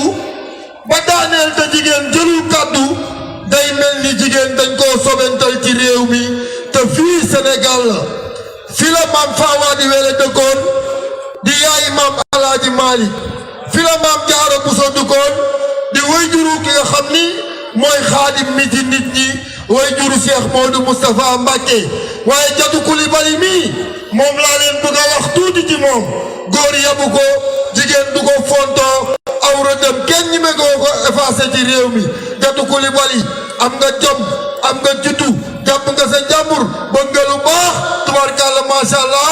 bi ngay jëli kàddu nag ci la monsieur le maire accès Ahmed Aïdara nee naa ko maire mooy yaayi dëkk mooy yaayi réew mooy yaayi gox tàllam tuuri ay mbalit mbedd ya set leer tali ya baax lañ lay doyee monsieur le maire félicitation waaye tey foire bi ku fi ñëw bu déwénee di nga dégg félicitation ma dugg organisation bi ak lépp ñoom ñëpp ci turu président wu ren li ñu ngi koy remercier vivement Jatu encore jërëjëf kaddu gaa ko. Merci beaucoup. Ñu bàyyi nañ ma jéggal nag ci wolof bi parce que je suis plus à l'aise de parler en français en public. Je tiens d'abord à saluer, accueillir le maire de la ville de Guédiawaye. Monsieur le Président, Monsieur le représentant du ministre de l'Élevage est ici aussi présent. Mes accueils, mes salutations. Monsieur le représentant de la commune de Ndiarème Limamoulaye est ici présent. Salutations, accueils au nom du RENADES. Distingués présidents, élus, dirigeants du monde associatif, chers amis, éleveurs, chers participants, sympathisants, beaucoup, effectivement, doivent se demander qu'est-ce que je fais ici, une femme, parlant au nom du réseau national des éleveurs du Sénégal, alors que l'ensemble des dirigeants de ce réseau sont ici présents en face de moi. C'est juste symbolique d'un nouvel état d'esprit du RENADES. L'équité genre dans la redistribution du pouvoir au sein de nos organes associatifs LADO. Vous savez, le réseau national des éleveurs du Sénégal, pour rappel, a été créé en 2017. Un réseau de presque 1000 éleveurs avec des associations, des GIE affiliés dedans. Nous avons un maillage territorial, une fait au Sénégal. Nous avons des antennes régionales, des antennes communales, des antennes départementales. Le réseau, depuis quelque temps, se bat, comme l'ensemble des membres de RENLI ici, qui ont organisé une foire dont la thématique est l'unité des éleveurs. Depuis 3 ans, nous nous battons pour 3 choses. L'inclusion des femmes et des jeunes dans l'élevage, raison pour laquelle le programme Solidarité Femmes et Jeunes en élevage a été créé, avec une autonomisation des femmes, des bourses de financement, plus de 600 bourses distribuées, et beaucoup de jeunes qui ont été initiés au métier de l'élevage à travers des journées de dons. Le deuxième combat du RENADES a aussi été de diversifier les activités. Depuis quelque temps, nous remarquons que toutes les associations d'éleveurs organisent des foires. Des foires qui sont budgétivores, dont le business model est à réviser, plus de rentabilité. Beaucoup d'éleveurs sont associés, adhérés, sont affiliés ou membres d'associations et crient leur désespoir en disant que oui, nous sommes membres d'une association qui organise tout le temps des foires, nous disons sur nos bords. Et le RENADES a toujours été là pour faire un appel à dire attention aux foires, revisitons les modèles, essayons de faire autre chose, diversifions les activités des associations. Ça a été le deuxième combat du RENADES. Le troisième combat, c'est aujourd'hui de voir, avec tout ce qui existe comme association d'éleveurs, comment ensemble on peut faire autrement pour l'élevage. La dynamique associative, la nouvelle dynamique collective, l'appel à la consolidation, l'appel à la convergence de toutes les associations. Et si je suis là aujourd'hui, c'est parce que je symbolise le pont entre 2 associations sœurs qui sont appelées à faire beaucoup de choses dans les années à venir. Je voudrais tout simplement, au nom du RENADES, valider tout ce qui a été dit avant moi. Tous les témoignages sur les parrains, les grands éleveurs, les patriarches qui sont là au niveau de l'élevage de la Doute particulièrement. Le RENADES n'a rien à rajouter dessus, valide à 100%, complètement en phase et souhaite bon vent au RENLI. Je vous remercie. tàccuwaat leen ko s'il vous plaît. aux hommes bien nés la valeur ne tend point le nombre d'années. góor baax na jigéen baax na xam ne kàddu yi. allo ndeysaan lu leer la. koñ merci beaucoup. koñ Matar. Diatta Coulibaly dafa ñëw lu mu wax ni RENADES réseau national des éleveurs du Sénégal may fàttaliku keroog ba RENADES di jóg di dem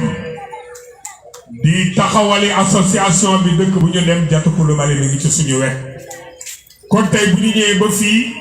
président Djibi Wade au nom du RENADES ñu jox ko kàddu mu jébbalaat ko Diatta Coulibaly président Djibi Wade def na lu rafet waaye Diatta Coulibaly itam yàqul kàddu gi monsieur le maire Ahmed Aïdara da nga ñëw ànd ak sunu xarit ci wàllu élevage kooku mooy Abdou Koli élevage laadum bi da cee def loo nga xam ni kenn mënatu koo effacer te it gëm naa ni lu mu la wax ci élevage bu soobee yàlla loola du deñ. jërëjëf kon yàlla yàlla rafetal seen ànd. merci dëgëral ko sàmmal leen ko kontaan nañ trop ci gis Abdou Koli à vos côtés. merci monsieur le maire. voilà jërëjëf ci monsieur le maire boobu nga daanelee sax nag te foofu la ñu jëm dañuy bëgg a jox kàddu koo xamante ni mën naa ne comme ni ma koy faral di waxee rek juddoo ci gox bi yaroo ci gox bi jàngee ci gox bi màggee ci gox bi tekkee ci gox bi laaj baatu gox bi fal ko Ahmed Aïdara félicitations. Papa gars yi bu ñu yaakaaroon ne que les hommes de la communication ne sont bons que pour la communication nii rek mënuñoo tekki leneen tey vous avez su répondre à cette question comme quoi que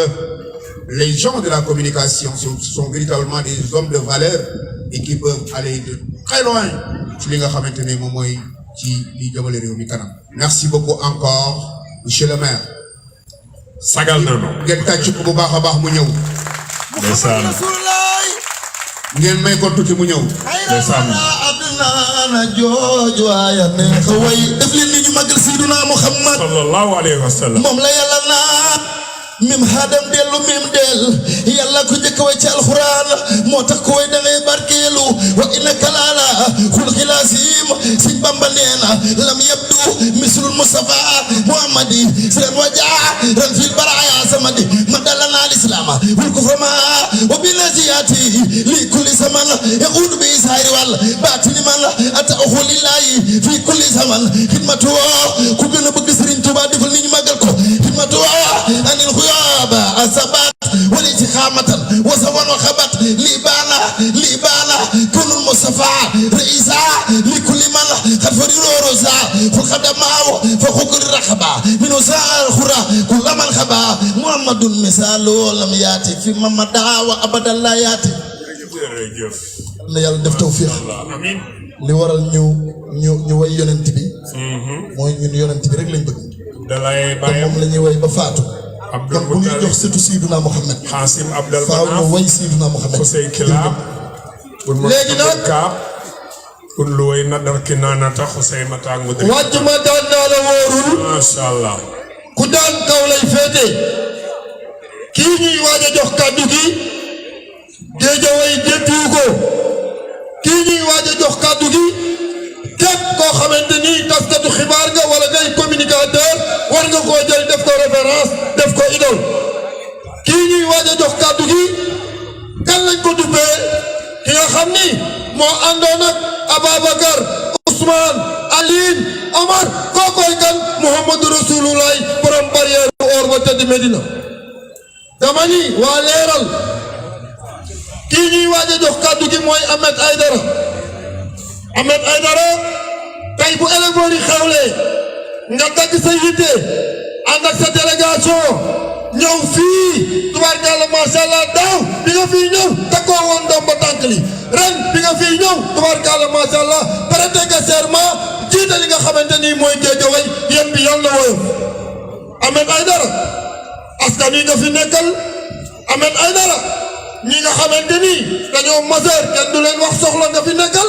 Ahmed Aïdara ñi feebar di ko sooxaale nga fi nekkal Ahmed Aïdara ñiy togg añ di ci di fi reer di ko nekkal Ahmed Aïdara tubarkàlla macha allah yal na yàlla defal ta tey xawaay di la wax ni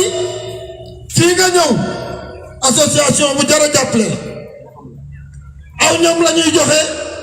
ay cas social moo leen tax a jóg muy association boo xamante ni dinañ joxe ay sandi si ginaar joxe ay tufe joxe ay petit bois joxe ay laax joxe ay rani tubaarkàlla macha allah ku leen jël fanaanul ci réew mi waaye sa turandoo énergie bi nit ñi ne noyyi moo tax ñu bind ko fi nga faloo yàgg na. jërëjëf Mara. waaw asalaamaaleykum wa rahmatullah maa ngi nuyu ñi nga xam ne ñoom laa fekk ci bërëb bu tedd bi ci njaareem Limaamu Laay association wu éleveurs yi ngeen di seen branche bi féete fii ci njaareem dalal leen tey fii ci département bu Guédiawaye maa ngi nuyu ñëpp jiital nuyoo bi nag le représentant du ministre de l'élevage maa ngi koy nuyu tamit kilifa yi nga xam ne ñoo teewal tey association bi ak sama mag di Abdou Koli mi nga xam ni comme ni ko sama xarit bi waxee léegi moom macha allah daf may jox Alaaji Mansour Diop moom ci jur gi rek lay yëngu nuyu tamit monsieur Keita bi mu dendal suñu papa tamit nekk fii le doyen Ndiaye ñu ngi ne la ci ginnaaw Baye Dam ñoom talaata rek su ma juumalee ci lañ war a daje ak éleveurs yi ci fii ci mairie ville bu Guédiawaye ci ab audience boo xam ni bu am solo la si ñi nga xam ne nag dañu yëngu ci wàllum jur gi ba léegi Mangane suñu rakk ji nekk suñu directeur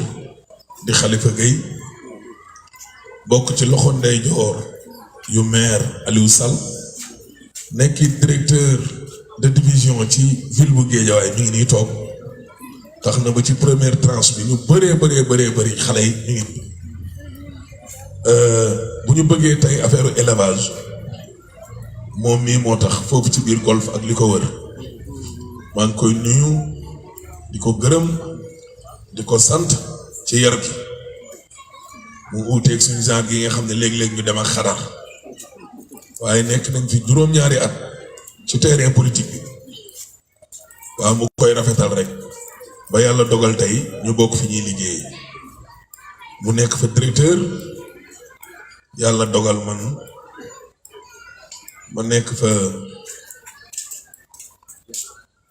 waaw jaam bi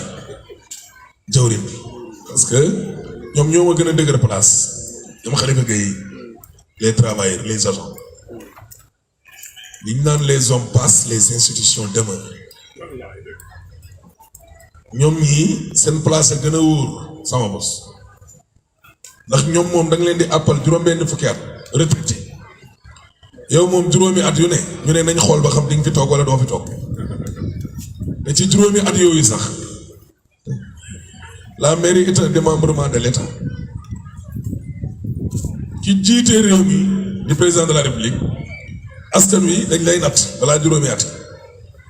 bu amee jiixi jaaxaa saboté xeex dugg na fi génn fi gaa yi ni sa waay kii daal nañ indi benn proviseur wala benn professeur mu abal mu dóoral la délégation spéciale kon foofu ca mairie ba maa fa gën a tuuti kon ndomba tànk gën faa wóoradi ndomba tànk moo tax su ma fi fekkee suñuy agent ku mel ni Khalifa Gueye danaa ko nuyu mu nekk seen bokk éleveur ma nuyu Ousmane Sow ak Maman Ngenaar nuyu Alpha Ba ak ñi nga xam ne ñoom laa fi fekk wàllum élevage nag ak madame Koulibaly ñi nga xam ne macha allah yàlla na yàlla dëgëral taxawaayam ci fasaa gi ak wax bi am solo ji fi wax ak may Sall Arona Sall maa ngi koy nuyu di nuyu daal ñu nekk ci ak Ousmane Sène waaw nuyu daal ñi nga xam ne ñoom ñoo fi nekk ñëpp waaw suñu teewaay bi fii nag neex naa expliqué kenn joxuñu invitation kenn invité wu waaw lii moom fii mooy suñu 4e année laaj leen Mangane bi yee passé dañ doon romb di séddale ndogu rek ñu ne ñu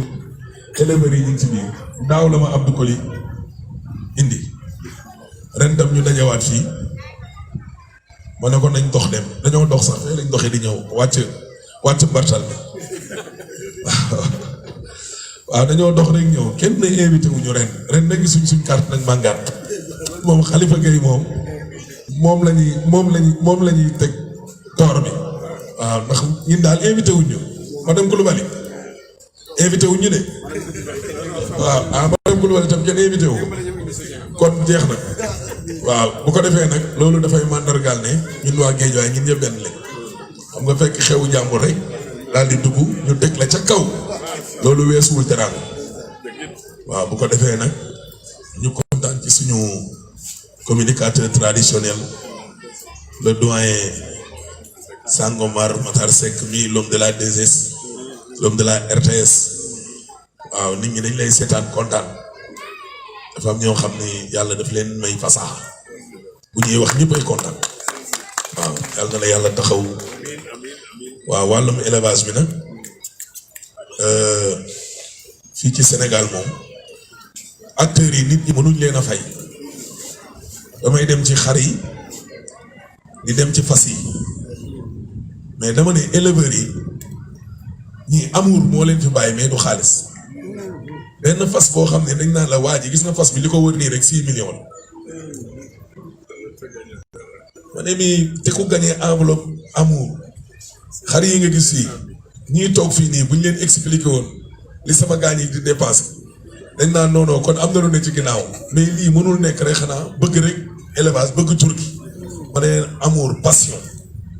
moo fi bàyyi ñu bëree bu teg suñ saar yi nga xam ne moom ay doomi sërif lañ ay naar lañ jur gi xamuñ ci dara lu dul mooy loolu waaw bu ko defee nag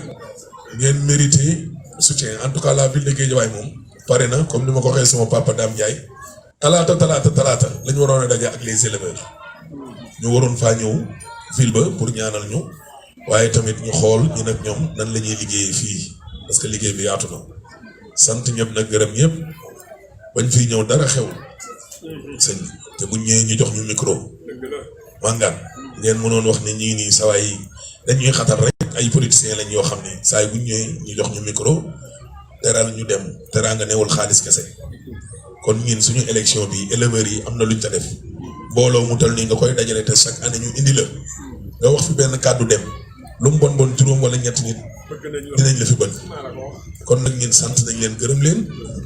di sàkkuwaat nag beneenu ndaje boo xam ne non seulement dinañ dajeeg le département ak commune bi tamit waaye itam bëgg nañu daje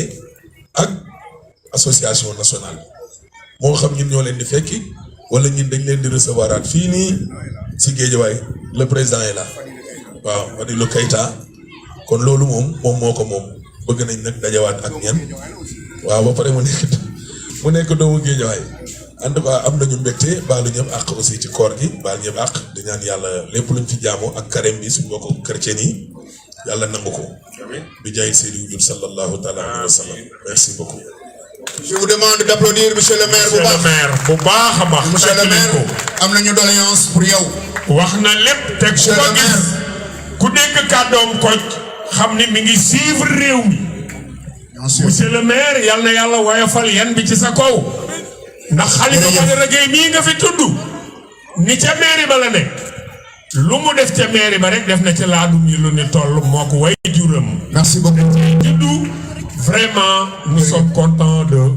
vous monsieur le maire Ahmed Aïdara jërëjëf. monsieur le maire ginnaaw nag bu ñu jógee ci mairie jógee ci li nga xamee moo di liñ fi wax yépp muy lu am solo ñu ngi leen ciy féliciter di la remercier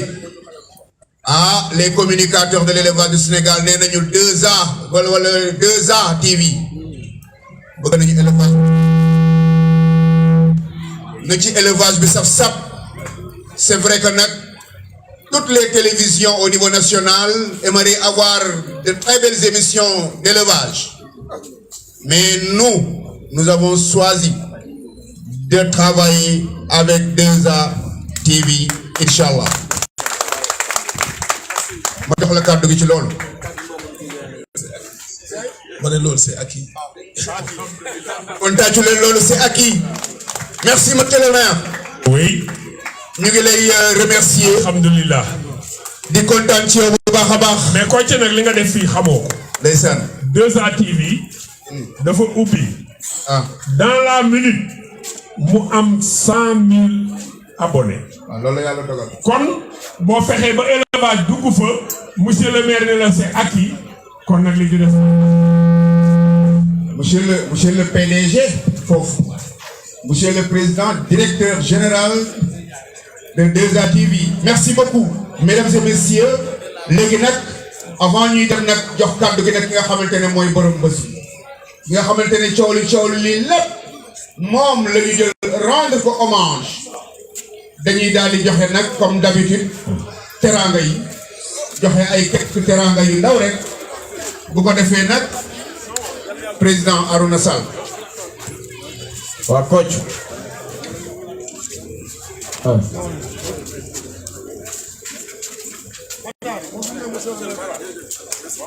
Monsieur le maire, merci beaucoup.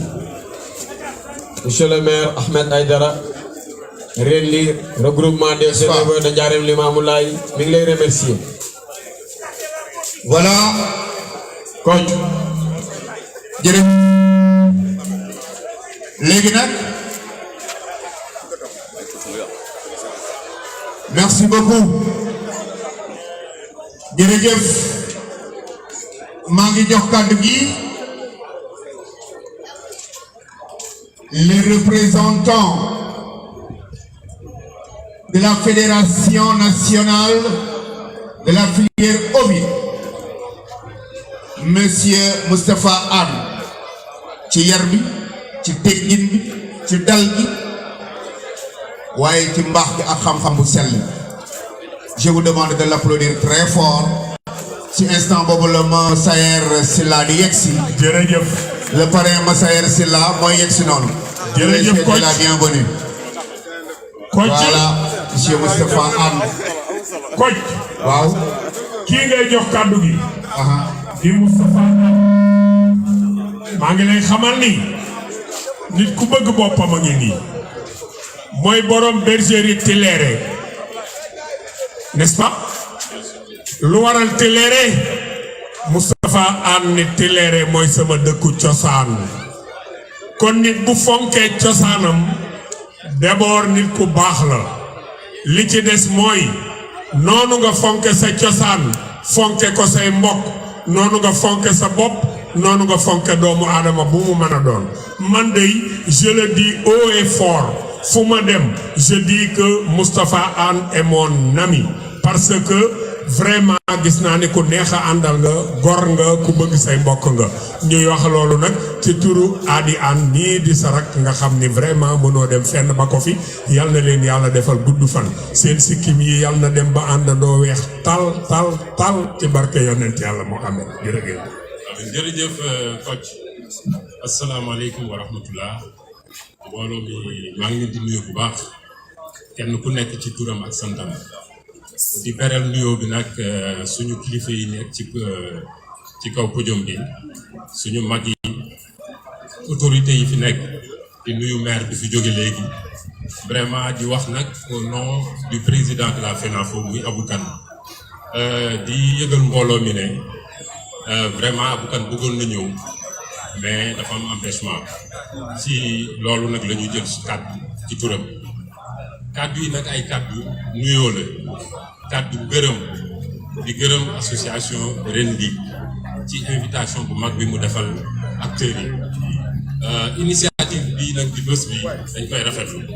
dañ koy rafetlu parce que initiative la boo xam ne vraiment c'est une initiative très novatrice wax nañ ko fii depuis sànq ñi orateurs yi fi jaar yëpp wax nañ ko élevage am na lu ñu baaxoo def ci wàllu foire boo xoolee Diatou Cissé wax na ko léegi dafa xaw a am benn tendance bu ñuy defee foire ñëpp di ko defandoo ren di nag ñëw am benn innovation bu mu indi ci ay foire def ko ci bés ci weer woo xam ne weer wu sell la weer bu symbolique ci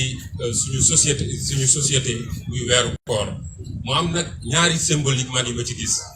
benn ba déjà mooy xar Sangomar wax na ko sànq symbolique bi mu am ci l'islam muy gàtt boo xam ne dafa am valeur trop une valeur spirituelle ci wàllu islam weer bi nag di weer woo xam ne aussi weer bu màgg la ci wàllu islam ñoom ñu jël initiative def ci ndaje moo xam ne ndaje mi li ko lal yëpp mooy solidarité li ko lal yëpp mooy di joxe ay xéewal di ko jox néew di doole yi loolu muy acte boo xam ne dafa rëy trop ci wàllu initiative yooyu nag laa bëggoon ñëw yaakaar naa ne ci élevage yi on a besoin de ce genre d'initiative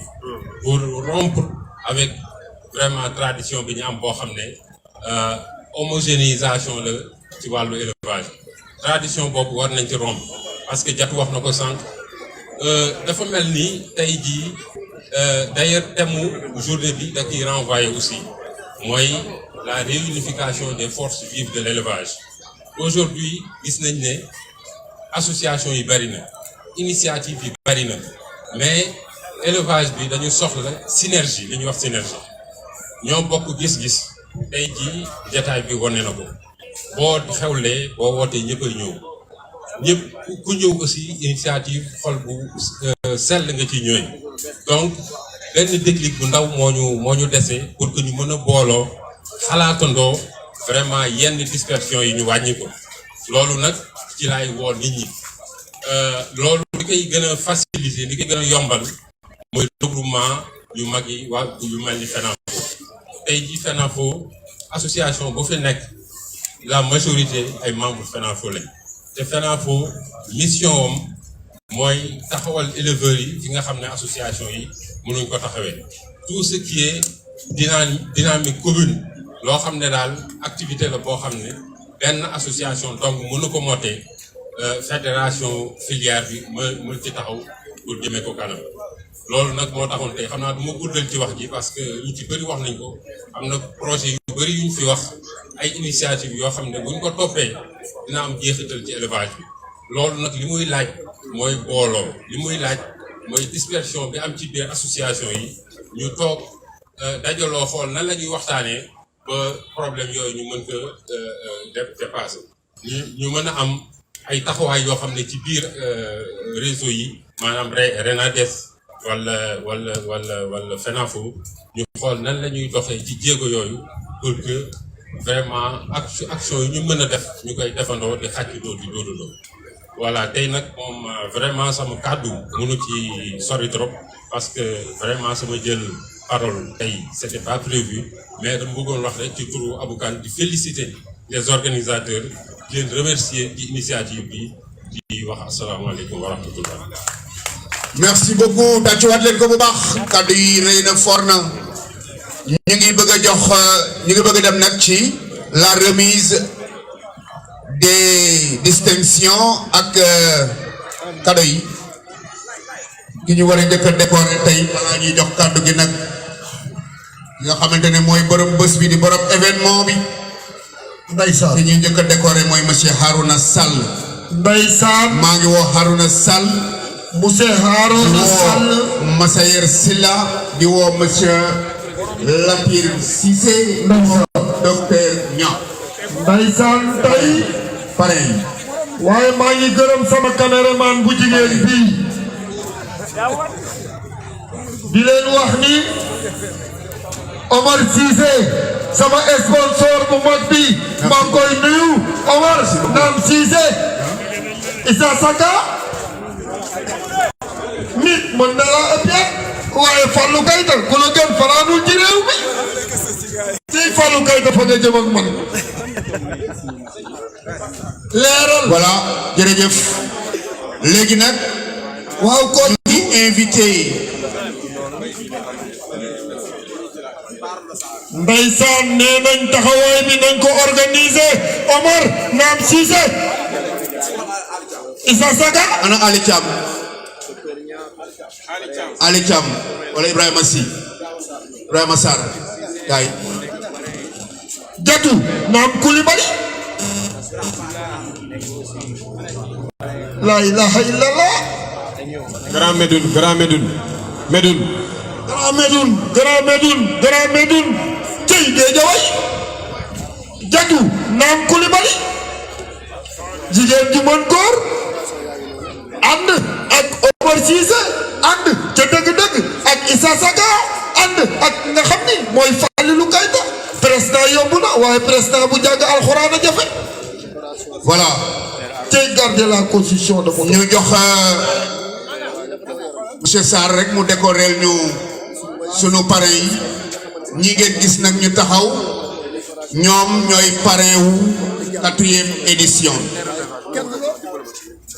ci parrain yooyu catégorie femelle adulte mâle adulte l'infatigable docteur Ibrahima Niang la fierté de l'élevage du Sénégal may ñaan ngeen tàcc ko bu baax a baax ci parrain yi monsieur Latir Cissé l'homme de croisement Sali Mbour un grand champion dans l'élevage borom madame Cissé que je demande également d'applaudir très fort également di fas yéene décorer le champion Massayer Silla l'homme de Guédiawaye tàccu leen ko bu baax a baax waaye nag di beral mention spéciale à notre doyen notre fierté l'homme que nous portons dans notre cœur Armi Sall tàccu leen ko bu baax a baax donc Ali Thiam Massayer Silla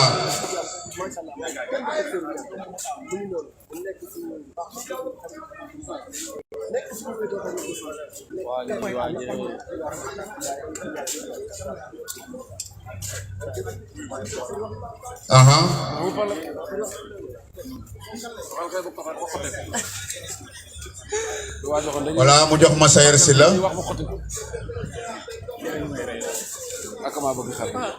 merci le modérateur jërëjëf ok da ngay génn sang ngeen door kay xeer bam nooy merci jërëjëf ngeen tàcc ko bu baax ngeen tàcc ko mu toog merci kan moo ci topp Latir Cissé la ñuy décorer Pape Momar Niang son ami moo koy décorer Pape Momar Niang mooy décorer Latir Cissé ay Baye Fall dafa mbow kenn du moom borom bergerie Palen Kër Lamp moom tamit un grand monsieur liggéey bu rafet voilà merci beaucoup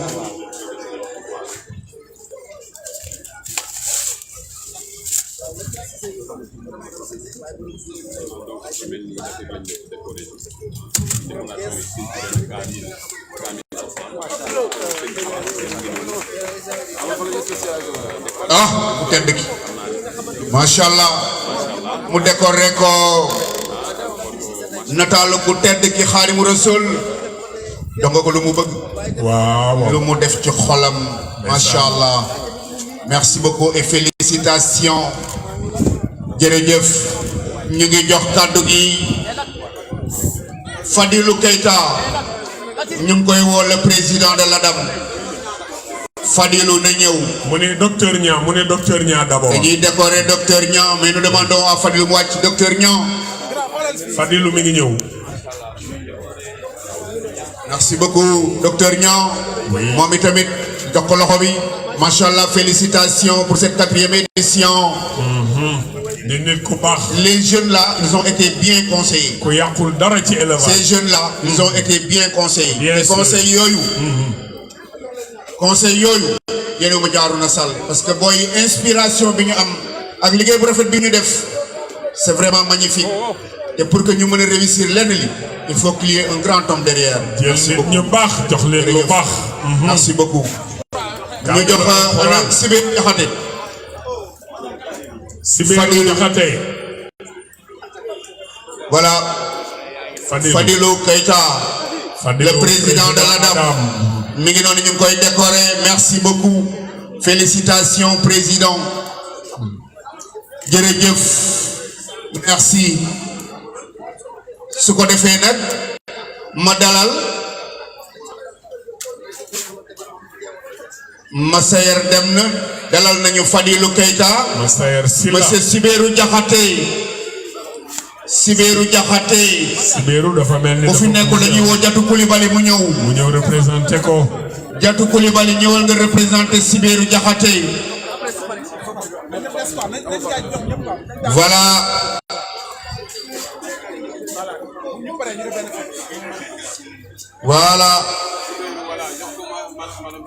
jox ko la tiir de bu xoolee nataalu Xaadimu Rasuul bi rek daal di ree. ndeysaan xol sedd.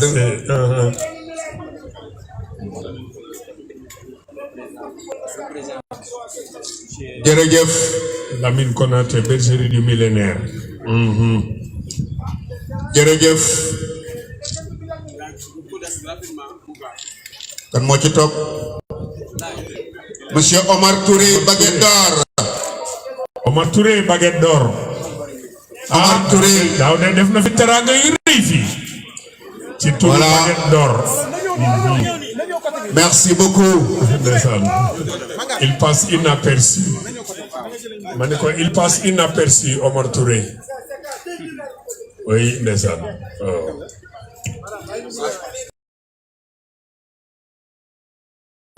waaw. par simplicité mu ne du jël kàddu. maa la ko wax. mais daal ci gàttal ni gërëm waa ren bi yëpp. jëf a gën wax. du ko teg ci loxo père Arouna Sall. alhamdulilah. monsieur Omar Touré moo waroon jël kàddu avant parrain bi di jël kàddu. humilité ngom. nee na daal manga man maa ngi gërëm waa ren bi yëpp. di ko jaarale ci doyen Arouna Sall na ko ñëpp dégg. mais aussi ñu xam ne buñ jugee fii rek dañoo bëgg ñeen ji fi nekk ñëpp. voilà moom moo jiite délégation bi. Issa Saka pâtisserie boulangerie baguette d'or mu jox ñu ay xewal ñu. Abdou Koli. Abdou Koli Issa Saka.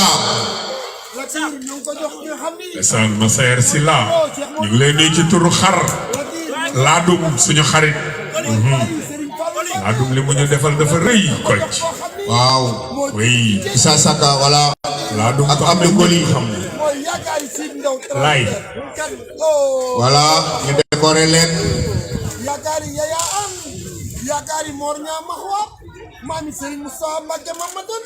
waaye ñoo ngi ko jox. jërëjëf merci beaucoup. ñoo woote Sidi Sorol ndax ci juma. defe naa ne lay c'est bon. loxo dem na gémmiñ loxo dem na. c'est bon. léegi nag damay ñaan. docteur Konaté.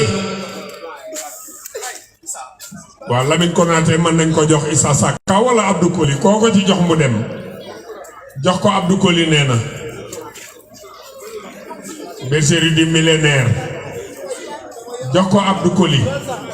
merci beaucoup. borom Bagdad.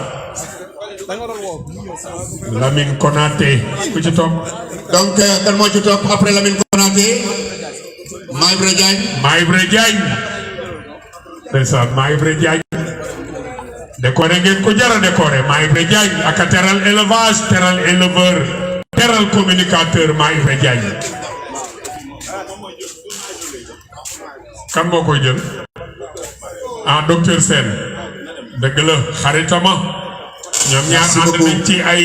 combat yu mag.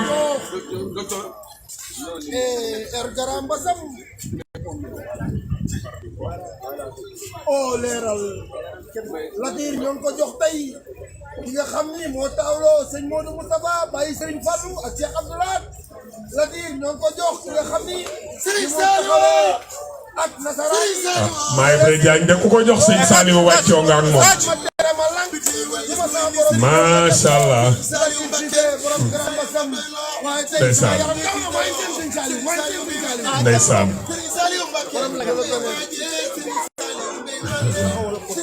ci yàlla. merci beaucoup. nit daal dañ koy teral ci li mu bëgg. Matar ki ñu jox Maïbra Diagne mooy yaakaari Issa Saka ki ñu jox Maïbra Diagne mooy rakki sëñ Fallou Mbacké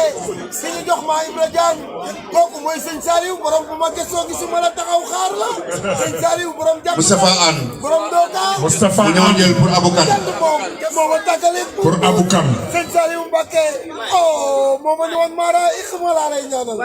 ku la gis bëgg la koo waxal mu déglu la waaye kenn du leeral alawaas nee naa ko leeral daral nga ma ci lépp leeral. jërëjëf merci beaucoup. leeral ak suñu. ñaa jox ko. Moustapha Anne à la place de Abou Kane. voilà jërëjëf. mesdames et messieurs. dañuy bëgg a jox kàddu gi nag. damaa bëgg ñëpp nañu déglu nag.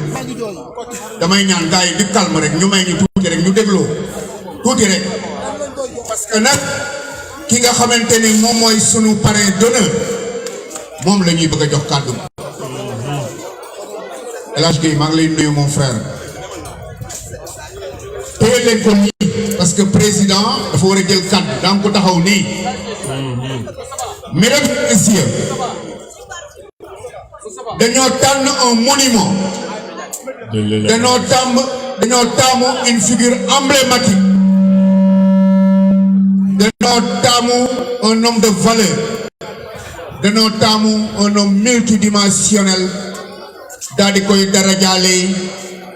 cette 4e édition pour regroupement des éleveurs de Ndiarème Limamoulaye. kenn dootu ko fàtte. dama bëgg ñu dégloo tuuti. dañu taamu koo xam ne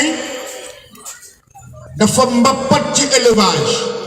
mais également dafa mbappat ci personnalité yi ak mentalité yi.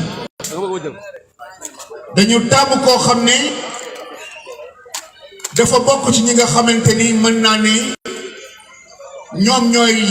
le porte-flambeau de l'élevage du Sénégal, la fierté de la banlieue, un grand monsieur de l'élevage du Sénégal. mbokk yi xarit yi damay ñaan fu ci waay mën a nekk nag ci biir salon bi nga jóg taxaw standing ovation ñu sargal tàcc bu baax le champion, le major Ousmane Sène, que je demande d'applaudir très fort s'il vous plaît. Il est là en permanence, ce grand monsieur qui a marqué son empreinte dans l'élevage du Sénégal. Félicitations. Félicitations. Félicitations. Félicitations. Félicitations. Ah, c'est un grand monsieur. Nous lui féliciter. Monsieur Sène, la TFM qui vient d'arriver. Au bon moment, la TFM. Nous souhaitons la bienvenue. Il faut que nous enchaînement, nous sommes président Kadouba. Machallah. Nous sommes président. boo gisee nit buy jël ay kàddu di homme d'état wala ñu jiite ko communicateurs yi ñëw ñaax ko wax ko lu baax tubaarkàlla macha allah aw askan boo ca teralee kenn teral nga ñëpp ñi nga def sama nijaay Matar Seck ngaay moo tax ma jël ay kàddu kii di waaj a jël kàddu ah docteur la kii di waaj a jël kàddu borom cas social la kii di waaj a jël kàddu ku fonk ndeyam ak baayam la kii di waaj a jël kàddu borom yërmande la kii di waaj a jël kàddu kookoy gan docteur bu mag bi tubaarkàlla macha allah koo bindal paracétamol fu mu dem moom lañ ko jox. yàlla leen wala boobu am na solo. asalaamaaleykum astu élevage ñoo ngi leen di nuyu ku nekk ci tur ak sa sant di jiital ci nuyoo bi nag monsieur le maire bi nga xam ne moo fi jóge léegi di rafetlu taxawaayam bu baax les grandes instances le RENADES réseau national des éleveurs du Sénégal nga xam ne man membre laa fa nekk commission relations extérieures et internationales di nuyu également waa FENAFO nga xam ne le président Abou Kane déggante nañu Moustapha li mu wax dëgg la bëggoon na teew mais jaam ak bëgg-bëggam yàlla ak dogalam di nuyu l'ADAM en passant par son président Fallou Keïta. Il l'a dit, hein, avant d'être président, Fallou c'était mon ami. J'espère que nous sommes berger comme le président Abou. Nous refait le faveur. C'est un homme très entier. Quand Fallou, il y a cette équipe, il y a un tchèque Issa Saka. Il y a Issa depuis 2h du matin. Il y a wàllu élevage di waxtaan aussi ci wàllu adam di nuyu également Omar Cissé di nuyu Diatou Koulibaly xam ne c'est notre sœur du RENADES. J'espère que du ma nuyoo Adam le bureau exécutif nuyu naa ñëpp di leen ñaanal nag lii ngeen jot a yor te nit ñi am ci yéen yaakaar yàlla na yaakaar bañ a tas. ndax wax dëgg yàlla weeru koor la ñu nekk muy weeru yërmande ci weeru ñaan li ngeen fi ngeen bëgg a yóbbu Adam yàlla na ko fa yàlla ànd ak yéen jàppale leen ba ngeen egg fa. di nuyu les associations sœurs. J'ai vu ci bi mon nom le président Samy Diakhaté. Samy ñu ngi lay jaar di rafetlu sa présence di wax rek ne nga muñal ñu rek tey discours bi du gudd ndax xam naa ni jaxate nga te am na lu lay xaar kër ga. di nuyu également docteur Niang li ngeen ci wax dëgg la mais ndeketi docteur mbokk la docteur Niang sama mbokk la yàlla moo ko dogal donc yàlla dafa dogal également docteur Niang lu rafet rek la ñu si kon docteur rendez-vous dans 2 mois inchallah. di nuyu également le président Djibi Wade nga xam ne moo fi représenté woon Renades léegi ak le président ADR muy Soubérou Diakhaté. di nuyu également le président Matar Sy nga xam ne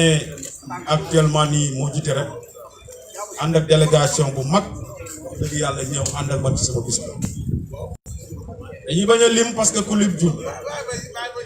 mais yàlla dafa dogal bis bi ñu am ci contentement lool ndax sama xaritu démb yi ku mel ni Cheikh Omar lii nga xam ne moom laa tuddee doom ku mel ni Matar Ndiaye nga xam ne mu ngi nii ci seen bi toog ci kaw ñu sunu ami d'enfance ñun ñëpp ñëw di sant sama sëriñ nag ndax daf ma envoyé doom muy Moubarak Mbacké ne ma foo teg sa tànk dafa teg sa tànk. di nuyu ñëpp nag di jaar ñëpp di jaar sama mbokk meen yi nga xam ne Xaadim Seen bi ngi fi di jël Nafi Seen sama grand frère Abdou Seen ñoo bokk ndey baay di ñëw nag ci waa réew mi sëñ Omar Touré ñu ngi lay jaar sa taxawaay rafet na jotuñu gisante mais sa démb lépp ñu ngi ko doon waxtaane ci yow ci lu baax sa modestie vraiment sa générosité di ñëw nag ci wala may dem ci communicateur traditionnel yi ma mujjee ko ak les infos dama bëggoon nuyu tous les membres du Reli en commençant par le président Dambay Dame mook sama rak bu ma bokkal ndey ak baay ñoo nekk Italie di nuyu Lay Ñing Lay di suma xarit suma lépp di nuyu le président de l'organisation machallah Moustapha Mbaw nga xam ne ay parents lañu d'ailleurs ndax maamam la woon ak sama maam di nuyu sëñ Ale nga xam ne imam bi la di kontaan ci moom lool sax di kontaan ci ñoom Cheikh Wade di kontaan di nuyu aussi le chargé de la com monsieur Mangane di nuyu également le trésorier général machallah tax yu ñoom ñëpp ñu leen di nuyu yaakaar naa du ñu nuyoo le bureau exécutif rek nuyu leen ñëpp tey doon nag dafa doon bis bu nga xam ne j'espère que duñ def discours bu yàgg ndax ngomee ni fi toll ak fayeen yi di sëtuñu mais da ngeen xam ne rek am nañ mbégte lool kontaan nañ trop ci waa réew mi kontaan nañ ci oxlu élevage parce que lu mel ni koor nga jógloo nit ñi ñëpp jóg loolu du lu yomb te tey wax dafay xaw a jafe parce que nit ki mënoo nekk ci benn contentement ba pare am benn discours de haut niveau dafa àndul ndax mbégte dafa dugganteeg loolu dañuy bañ rek képp ku nga xam ne àndaloon na yow tey duñ la fàttee rek da nga xam ne nit moom matul te wax du bëree rek asakay wax génn maire Fadou Mbouya ñëwul mais yable na vraiment loolu aussi ñu bañ ko fàttee subaak léegi maa ngi yendoog sama doom ndey ñu ko wax El Hadj Gueye ñëw na sama kër fa la julee 2 heures loolu aussi ñu bañ ko fàtte tey nag discours bi du yàgg discours nuyoonte la sant leen gërëm leen waa Reli nag man mënuma leen fay parce que doomu aadama doo ko teralee fi nga xam ne fa la yaroo fa la jàngee fa la amee teranga nga ñëw ba ci diggi fa mu nekk nga teral na ngeen xam ne mënuma leen fay laaj loolu da ngeen bu seen xol seddee benn man sama xol sedd na fukk loo xoolee discours bi may waxee tey nga xam ne discours ku xolam sedd di leen wax ne dama leen koy dénkaat li ma leen waxoon yéen a ngi ci seen association concept la te li may wax am na ñu nga xam ne toog nañ fii ay borom xam-xam adduna bi muy baax ba le concept moo ko defar te yéen waa Relly vous avez un concept ci wàllu foiru laatu ndax yéen bi nit ñi di xalaat yéen a njëkk a xalaat def ramadan des éleveurs mu barke nag commencé ci 10 box ñaari nit ñoo ko taxawal mu dem ba 10 box mu dem ba 50 box ñëw ba 65 box ren muy nga xam ne man lañ ko dara jàll ñu koy partager nag ak suñuy doyen parce que il est bon ñu jox leen benn rappel bu ndaw parce que man fii laa xam fii laa amee lépp fii laa commencé suma élevage pas Arona Sall mën na ma seede j'avais le triade de Guédiawaye dañ daan dem kër Arona Sall nga père Arona Sall jóge fa ci Abdou Koli dem marché Ndiarène jóge fa dem ci Soubérou Diakhaté di jóge ci Soubérou Diakhaté dem ci Pape jóge ci Pape dem ci Ousmane dem ci loolu moo doon triade kon ñun ñi nga xam ne ñoo nekkoon ci élevage yu laadum fexe ba gox bi bëgg ko muy Ndiarène Limamou Laye ñu jóge fii moo xam Soubérou la moo xam man moo xam keneen keneen nga yóbbu la feneen nga bàyyi fi loolu say jarbaat say rak ñëw continuer concept boobu vraiment duñu ñaanal bi nag mënta weesu mooy li ngeen jàpp laay je wax naa leen ko dinaa leen ko wax devant la CEI benn nit mënul dara li ngeen wax comme seen cycle na ngeen ni ngeen ci taxawee ne dëgg la ci yoon na continuer mooy mbooloo mooy doole li koy wane le président n'est pas là président Relly mais néew fi il a fait une délégation de pouvoir jox ko ay les sages jox ko ku mel ne le doyen Arona na ko taxawal Abdou Koli taxawal xale ni na réussir na ma yow président mu ne ma pare nga mais bis bi sa bis la parce que Relly ko moom li la ñëw aussi tamit dañu tàmbali di def benn mbir les parrains duñ leen tuddee benn bis jour officiel bi rek la ñuy ñëw def yoon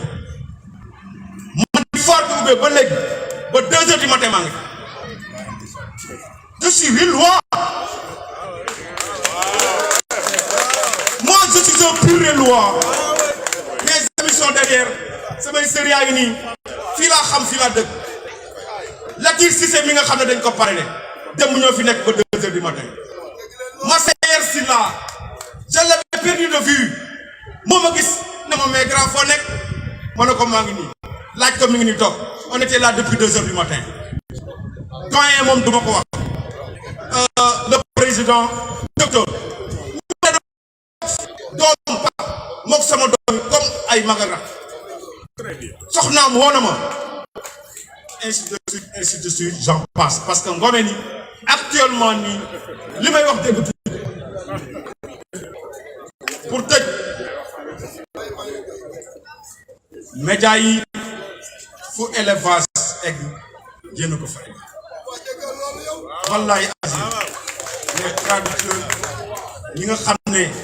vraiment ñoo fi nekk di wax depuis démb ba léegi damay bañ a citer mais ku mel ni doyen Sangman duñ fi wax sax ni mu demee man du ma ko wax coach sama ami Mangane gars yi Totem TV ñëpp gi fi ñëw sama gaal TV yéen ñëpp du ma nuyoo ñenn ñi rek du ma fàtte ñenn ñi ñu bari les réseaux sociaux TFM nga xam ne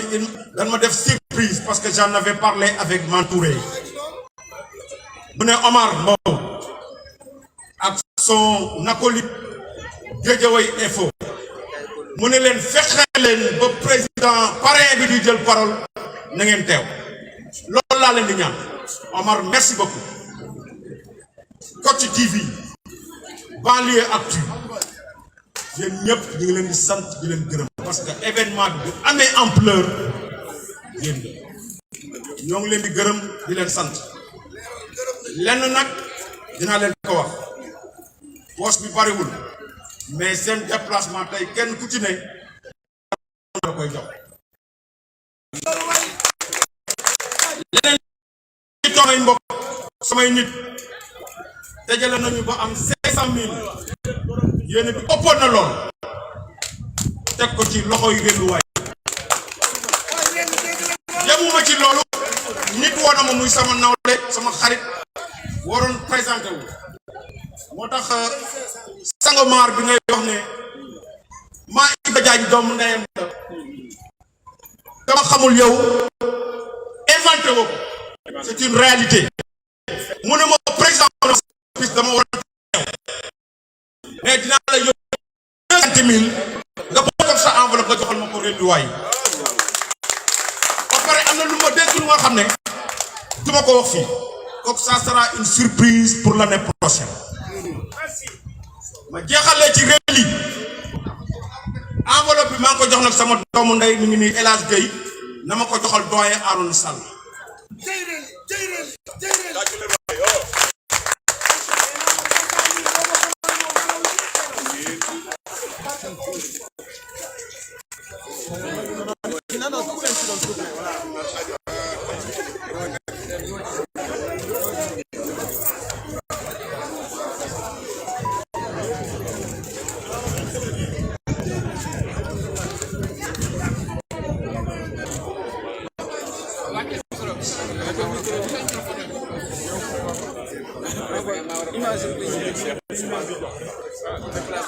Cheikh Ousmane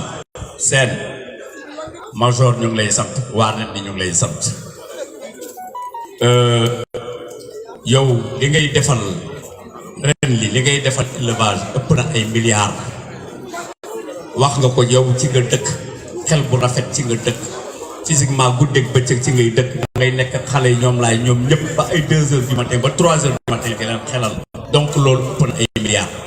waaw ñu seenu nañ ci yow loo xam ne lu rëy te loolu bés mu nekk yaa ngi koy def mooy sa xel bu rafet sa jikko ju rafet jërëjëf.